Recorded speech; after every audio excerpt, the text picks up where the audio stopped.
Na dia teo aza ny savorovory izay niseho tany Somamanina volana maromaro lasa zay dia miezaka hatrany amin'ny fampandrosoana kosa ny commune ao anatin'ny district any Miarinarivo zany sekoly fanabeazana fototra iray fanomezana avy amin'ny Madagascar Development Fund no notokanana tao amin'ny tanàna ny mandroso.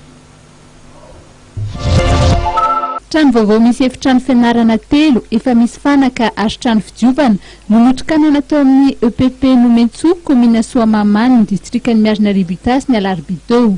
Fanomezana avy amin'ny fikambanana Madagascar Development Fund sy ireo mpiara-miombona antokaminy. Fanitarana ny trano sekoly teo aloha izay efa simba no tsy manara-penitra ity trano vaovao ity ka manomboka eto dia ahazaka mpianatra 200 eo ny EPP araky ny fanazavana nety ny mpanabe izay miisa 5 eto an-toerana. Anisan'ny tany lavitra indrindra ny fokontany Mandrosoa misy ny sekoly ary izany no antony tsy nahavitana nanamboatra na nanitatra azy.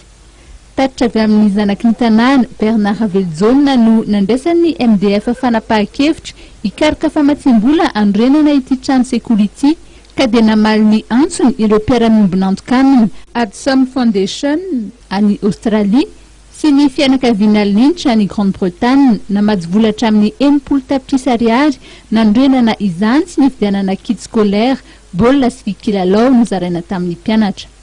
Samy nanamafy ny tokony hitandrona ny fahatezany itony foto-drafitrasa vaovao itsony ireo manam-pahefana ny iray fitenenana nandritra ny lanonana fitokanana.